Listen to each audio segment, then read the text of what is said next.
Galera, oficina RD Motos. Não é não, meu filho? Isso aí. Tô aqui com a moto Twisto 250. Olha ela aqui, ó. Já tirei o banco e o tanque. Aí tá com uma zoada no motor. Aí o dono, rapaz, parece que eu tô...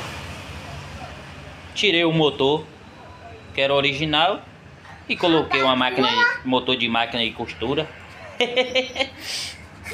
E aí trouxe pra mim dar uma avaliada e deixar ele feliz, né? Aí eu tirei aqui, testei umas coisas aqui, olhei, não achei. Depois eu, já sei o que é. Olha o que é, galera.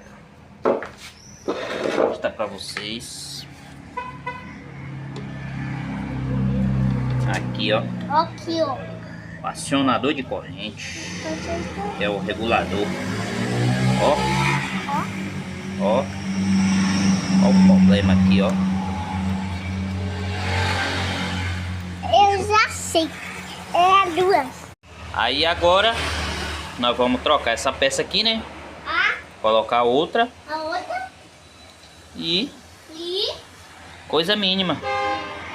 Que além de o cliente vai ficar feliz, vai ser uma coisa que ele não vai gastar muito, né? Coisa barata. Uma Twister 250. Olha meu outro mecânico aí. Valeu!